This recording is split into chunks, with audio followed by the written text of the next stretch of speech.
Assalamualaikum warahmatullahi wabarakatuh. Saya Almaulidia Dwi Ilyasa dengan NPM 202101500077, kelas R6A, Bimbingan dan Konseling.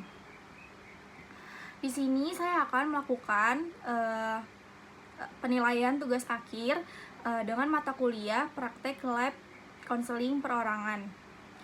Saya melakukan konseling perorangan dengan menggunakan teknik konseling realitas. Kasus yang dialami oleh klien saya yaitu ia seorang mahasiswa semester 7, semester tingkat akhir, di mana ia harus menjalani perkuliahan, mengulang mata kuliah karena nilai-nilainya sangat menurun. Tidak seperti teman-teman yang lain yang sudah fokus menyelesaikan skripsinya atau menyusun skripsi, Rizka ini sedang kewalahan dan merasa terbebani dengan menjalani pengulangan mata kuliah ini. Beliau datang konseling untuk menyelesaikan permasalahan yang ia hadapi. Assalamualaikum. Waalaikumsalam. Dengan siapa ya? Saya Rizka, Ibu, yang kemarin sudah janjian konseling sama Ibu. Oh iya Rizka, silakan masuk Rizka. Ya Ibu, terima kasih. Mari Rizka, silakan duduk. Ya Ibu, terima kasih. Apa kabar Rizka? Alhamdulillah baik Ibu. Alhamdulillah baik ya. Kamu tinggal di mana nih? Jaga kakak Ibu kebetulan. Terus selalu hari kesini naik apa? Naik kereta. Gimana di kereta tuh ramai atau sepi? Kebetulan di kereta tadi ramai banget gitu karena anak-anak sekolah masuk pada libur, jadinya mungkin mereka liburan terus jalan-jalan, jadi pada naik kereta itu jadi ramai banget. Oh, jadi ramai banget ya. Berarti kesini perjalanannya agak cukup melelahkan ya. Iya. Baik, Rizka, sebelumnya Ibu mau bertanya apakah Rizka sudah konseling sebelumnya? Belum kebetulan Ibu. Baik, di sini Ibu jelasin dulu ya, konseling itu apa. Konseling itu adalah suatu layanan bantuan yang dimana Anda sebagai klien dan saya sebagai konselor tujuannya untuk menyelesaikan suatu permasalahan. Jadi Rizka kesini untuk menceritakan apa permasalahan yang Rizka alami. Baik Ibu. Ya. Jadi waktu konseling ini selama 45 menit sepakatannya di dalam konseling ini ada asas kerahasiaan di mana Ibu tidak bisa menceritakan cerita yang Rizka sampaikan ke Ibu ke orang lain. Gimana? Setuju? Baik Ibu, setuju.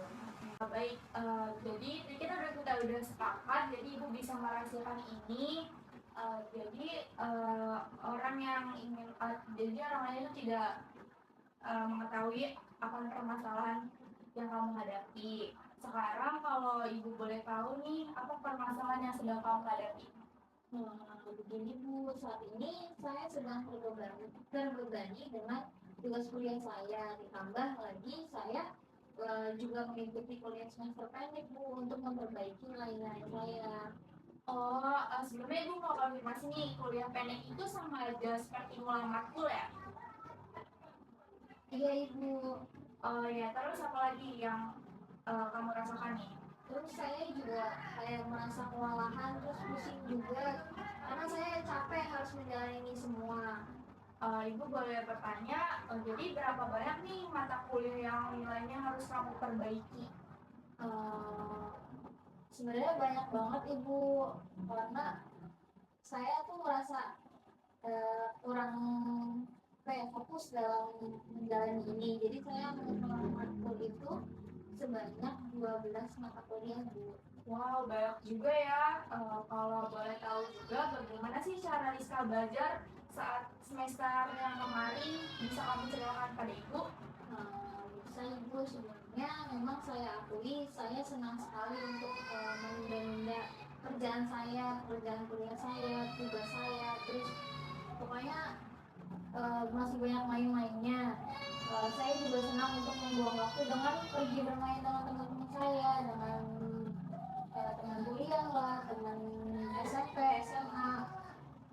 pokoknya kebuang banyak gitu loh Bu waktu saya untuk sebenarnya untuk mengerjakan tugas tapi malah main-main gitu. Jadi intensitas belajar kamu tuh di semester lalu tuh menurun karena hal-hal itu ya, karena kamu terlalu menunda-nunda pekerjaan kamu dan kamu juga sering nih membuang waktu kamu kayak bermain bersama teman-teman kamu gitu. Iya Ibu, begitu. Lalu pernahkah kamu berpikir kalau misalnya sikap kamu yang seperti itu membuat nilai kamu tuh turun dan kamu tuh harus mengikuti mengulang matkul atau mengikuti semester pendek ini? Iya Ibu, saya rasa karena sikap saya yang suka menunda-nunda ini mempengaruhi nilai-nilai mata kuliah saya.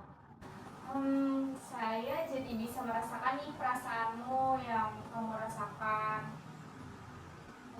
Saya terus dihadapkan oleh perasaan penyesalan Ibu terhadap apa yang sudah saya lakukan sebelumnya dan menunda-nunda pekerjaan kuliah, terus tugas-tugas kuliah juga.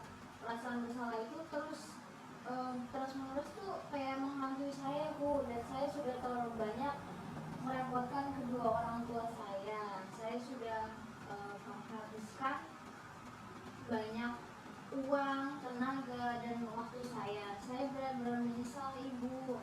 Saya sudah membuat kecewa orang tua saya. Mungkin memang sebaiknya saya tidak melanjutkan pendidikan S1 saya Ibu. Kalau ya ibu bisa merasakan apa yang kamu rasakan. Sekarang gini, kamu kan udah ada di semester 7 nih, udah di mana semester 7 itu semester tua lah, ibaratnya udah semester akhir. Tahun demi tahun kan kamu sudah lalui dari awal mulai kamu mengikuti seleksi masuk kampus dan sampai akhirnya kamu yang menjadi mahasiswa nih, mahasiswa yang sebentar lagi insya Allah memakai toga kan karena udah semester 7. Orang tuamu tuh pasti begitu mengharapkan buatnya bisa lulus dengan gelar sarjana. Dan manusia tuh jelas punya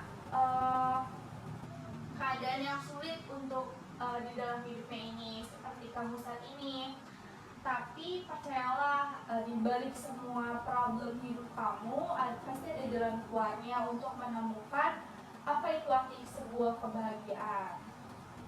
Dari pembicaraan yang sudah kita lakukan tadi, Ibu simpulkan dulu nih terlebih dahulu supaya semakin jelas arah pembicaraan kita. Yang pertama tadi bahwasannya kamu ini merasa sedang ada di posisi yang lagi sulit dan kamu dihadapkan oleh perasaan masa lalumu itu.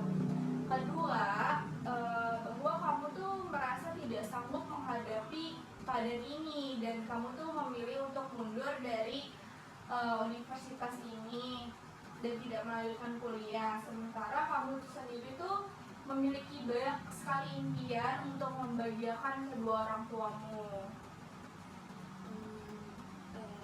Saya bingung banget Ibu, gimana selanjutnya gitu. Baiklah, sekarang silakan kamu mengutarakan semua perasaanmu, hal-hal yang mengenai permasalahan yang kamu hadapi. Tetapi kamu harus menambahkan di belakangnya kalimat saya bertanggung jawab atas segala perbuatan saya. Kalau ibu contohkan seperti ini, saya kalah dan saya bertanggung jawab atas kesalahan yang saya buat gitu. Gimana kau bisa, Rizka? Bisa Ibu. Saya merasa kecewa dan saya bertanggung jawab atas kekecewaan saya tersebut. Saya merasa nilai saya rendah dan saya bertanggung jawab atas nilai saya yang rendah itu. Saya merasa intensitas belajar saya rendah dan saya bertanggung jawab atas hal tersebut. Baik, apakah hanya itu saja yang ingin kamu sampaikan perasaannya? Sejauh ini hanya itu saja Ibu. Dan setelah kamu melakukan pengungkapkan perasaanmu dan mengutarakan perasaanmu yang tadi serta ditambah dengan rasa bertanggung jawab, apakah kamu ada perasaan pola pikir kamu nih yang kamu rasakan sekarang ini? Baik, tidak apa-apa, dibiarkan saja. Lalu bagaimana nih perasaanmu sekarang? Ibu, saya merasa sadar akan tanggung jawab saya sendiri kalau memang kesalahan tersebut berasal dari diri saya sendiri, Bu. Jadi kamu tuh merasa udah sadar dan akan perasaanmu ini yang mungkin selama ini kamu ingkari sebelumnya. Iya, Ibu, saya sudah sadar akan perasaan-perasaan yang saya ingkari selama ini, Bu. Jadi saya merasa bertanggung jawab atas segala yang saya perbuat sebelumnya. Jadi kamu sudah menyadarinya. Kalau boleh tahu perasaan seperti apa yang kamu rasakan saat ini? Perasaan mengenai keadaan buruk ini adalah akibat dari kebiasaan saya sebelumnya. Saya sadar kalau saya sudah membuang-buang waktu saya untuk bermain-main selama kuliah ini, Ibu, dan saya menyadari bahwa keluar dari bangku kuliah ini hanya akan memperburuk keadaan dan suasana. Jadi kamu sekarang sudah mulai sadar nih setelah pengungkapan perasaanmu disertai dengan rasa tanggung jawab tadi. Benar seperti itu? Iya, Ibu, benar. Baiklah, kalau seperti itu, lalu bagaimana menurutmu untuk solusi ke depannya nih agar nilai-nilai kamu yang tadinya menurun jadi mengalami peningkatan dan jadi kamu tidak merasa terbebani dengan menjalani semester pendek ini?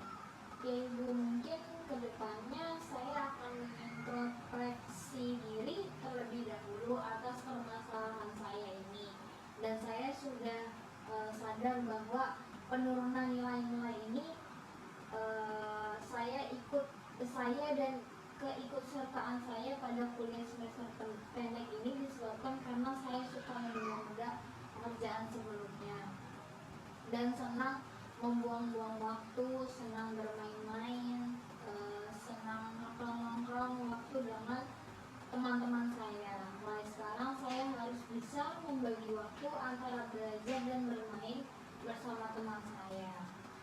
Saya juga harus menghilangkan kebiasaan saya yang suka menunda-nunda pekerjaan. Baiklah, itu merupakan menurut Ibu solusi yang sangat bagus sekali jika kamu menerapkan pada diri kamu saat ini, supaya nantinya kamu tuh bisa lebih fokus pada belajar di saat kamu kuliah, dan fokuslah dengan apa yang ada pada saat sekarang ini dan tidak perlu berlarut-larut menyesali apa yang sudah terjadi. Biarkanlah yang sudah terjadi itu ya udah, biarkan gitu. Jadikan ini sebuah pelajaran dan jadikan harapanmu sebagai penyemangat kamu untuk terus menjadi pribadi yang lebih baik lagi pastinya, dan kamu bisa membahagiakan kedua orang tuamu dengan memakai toga nanti. Iya, Bu, saya juga sudah merasa akan sungguh-sungguh untuk berusaha selanjutnya. Baik, Ibu cuma bisa mendoakan semoga apa yang kamu cita-citakan oleh kamu bisa tercapai dan kamu bisa membahagiakan terus kedua orang tuamu.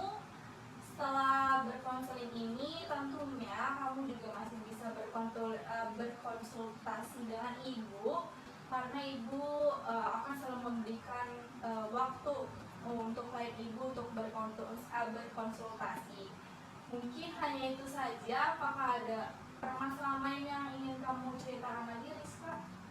Untuk sejauh ini tidak ada, mungkin itu saja, Ibu. Baiklah, kalau seperti itu konseling ini Ibu akan akhiri. Mungkin untuk kedepannya jika ada permasalahan lain yang ingin kamu ceritakan kepada Ibu, silakan datang saja ke rumah Ibu atau ke ruangan Ibu. Ya udah. Iya, Ibu, saya sangat berterima kasih sebelumnya kepada Ibu sudah membantu saya, sudah menasehati saya, sudah menemukan solusi-solusi dari permasalahan saya ini. Sekarang saya sudah cukup lega dan semangat lagi untuk meneruskan perkuliahan saya. Sama-sama, syukurlah kalau begitu. Ibu senang mendengarnya. Baik, Ibu, saya permisi dulu ya, Ibu. Sama-sama.